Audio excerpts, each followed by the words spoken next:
number 2. Makakababa ka na. Pupunta ka na sa station mo. Ang eksena mo naman ay... Nagre-reklamo si Teddy dahil nahihilo siya dahil kumain siya ng lechon. Ay, tumaas ang BP. Dok! Dok! Nakagat po akong atsu! Iyan! Morning po. Dok, medyo nahihilo ako, Dok, kasi kumain ako ng 2 kilong balat ng lechon, sir. Yan po. Ako po si Nurse Henry. Sir, Ano pwede po pangalan niyo? Ako po si Nurse Henry. Nurse Henry, thank you po. Dito po, sir.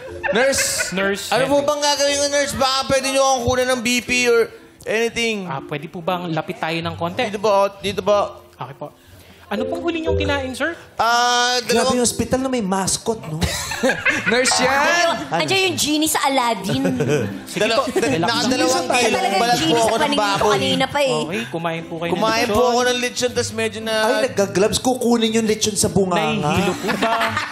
Ba't nagka-gloves? Nagkaroon po ba ng pananakit ng ulo? Yung bato ko po medyo masakit, tapos parang hindi ko po maigalaw yung... Ano ba talaga kinain mo, Teddy? Nakakaramdam po ba ng chest pain? lechon.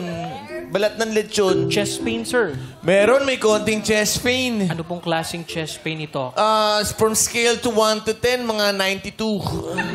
Mga 92. Ano pong klaseng Bakit po chest doble pain yung ito? Para gloves? po bang may sumasaksak? Parang or may- merong nakadagan na hollow block? Parang may nakadagan na hollow blocks na may sumasaksak na may konting ice pick. Since kailan po ito naramdaman, sir? Since 2012. Okay. Is this the first time na nangyari po ito sa inyo? Sir, baka patay na yung pasyente. Hindi ka ba nakapag-gloves? Sir, pakibilisan naman, sir! Kanina pa ako sinari. First time po ba ito Kaluwag nangyari yung sa inyo, sir? pasyente. Third time na po, third time. Yung first time po, yung siguro mga 1.5-year-old po ako. Kumain din po ako ng chicharon.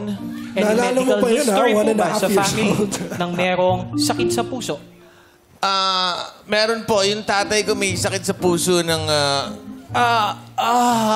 Okay, sir. Kalma Sir, lang po. masakit, mahigpit, Pahinga sir! lang muna. Sir, mahigpit, sir! Hindi po. Pero wag Tama yung lang po yung sir, higpit. inaano Not yun too eh. tight and not too loose. Tama lang po yung pagkakaroon. Tama lang ba? Ano Kalma po? lang po muna. Tahimik lang po muna habang nag-check ako ng blood pressure. Tsaka yung assistant ng nurse, tulungan mo kasi pumapalag yung Oo, sige po. Yeah, para di makapalag. Para di makapalag. Pumapalag eh.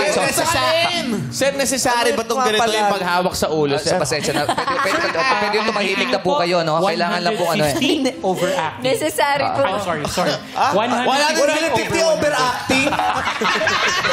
Sorry po, sir. Sir, ang galing nyo! Ang BP ba ay 150 overacting. Gusto ko yun. Sorry, sir. Ikaw talaga puro kakalokohan talaga, ha?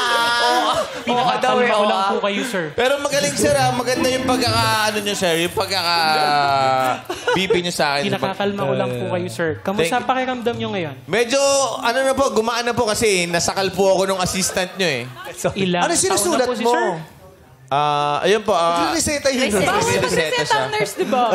Hindi, maganda yung sulat niya, medyo pangit. Kaya parang medyo, oo. Baka Meron nagpigil pong siya. history sa pamilya, ano po? Teddy. Pa? Doktor Meron siya. pong history doktor. sa pamilya History? ng sakit sa puso. Hindi, ano po ito eh. Doktor po kayo, di ba? Ba't history pag-aaralan natin? Sir, hindi po ako doktor, isa po akong nurse. Di nurse ka. Sorry. Nurse at Genie. Sige pa rin. Huwag kailangan uminom ng gamot. Mag-wish ka na lang na gumaling ka. So for the Wish ka na lang yung wish. Sa wish. Thank you very much. Salamat po. 150 overacting. Gusto ko talaga yung 150 overacting.